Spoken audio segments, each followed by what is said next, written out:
જય સ્વામિનારાયણ મિત્રો, સવારના બધાને મારા જય સ્વામિનારાયણ. તો ચાલો મિત્રો, આજે આપણે સવારમાં ફેરીમાં નીકળી ગયા છીએ. આજે છે સરસ મજાનો વાર, રવિવાર એટલે કે રજાનો દિવસ, અને રજાના દિવસે આપણે ફેરીમાં નીકળી ગયા છીએ. અત્યારે ફેરી કરશું, ત્યાર પછી બપોર પછી પણ ફેરીમાં નીકળશું.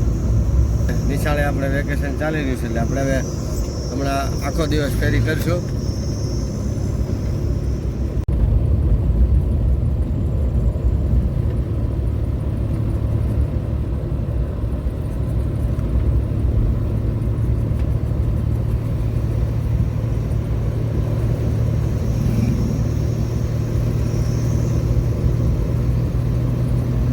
ફેરીમાં ચડી ગયા છીએ, એક ગામ લઈ લીધું છે, આ બીજું ગામમાં આપણે જઈ રહ્યા છીએ.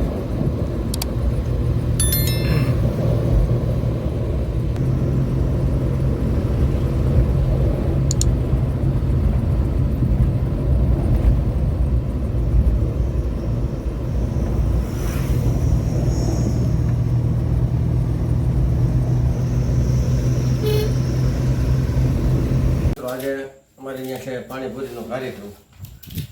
પાણીપુરીનો કાર્યક્રમ અચાનક એટલા માટે થયો, અમારે અમદાવાદથી ભોણીબેન આવ્યા છે, એમનો આજે બર્થડે છે, ને એને વાલામાં વાલી, અતિથિ વાલી એટલે કે પકોડી છે, એને અહીંયા પકોડી છે, આપણે પાણીપુરી કરી. એટલે અમે આજે ઘર બેઠા પાણીપુરી બનાવી છે. આવા મસાલો બનાવ્યો, પછી આ બે રીતના આપણે પાણી બનાવ્યા છે, તીખું પાણી, મીઠું પાણી, ચણા, ડુંગળી અને લાલ ચટણી. જેને જેવી અનુકૂળતા એવી તીખી ખાવાની. બજારમાં ખાઈએ એની કરતાં આપણે આ પાણીપુરી ઘરે બનાવીને ખાઈ મજા આવે, અને ચોખ્ખી અને સારી હોય. બજારમાં તમને બધાને ખબર જ છે કઈ રીતે હાલે, પણ તો એ બધાને સ્વાદ વધારે બજારમાં આવે, પણ આપણે આ બજાર જેવો જ સ્વાદ બનાવે. પાણી એવું જ બનાવ્યું છે, કોથમીર, પુદીનો, મરચાં, કંસળ, આ બધું પાણીમાં આપણે નાખ્યું. અને એક પાણી આપણે ખાલી ગોળનું બનાવ્યું છે, ગોળ ને જલજીરા નાખી છે, એટલે ખટ મીઠું થાય એવું પાણી.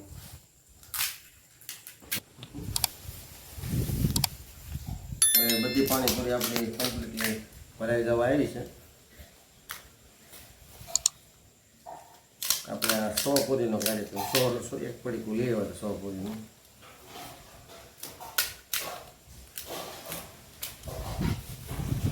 રોજનું જે રાવેતા મુજબનું મેનુ છે એ તો એમનું જ ચા અને ભાખરી. એ તો આપણે સાઈડમાં જોઈ, પાણીપુરી હોય તો કદાચ ગમે એ વસ્તુ બની હોય તો આપણે ચા ભાખરી તો જોઈ.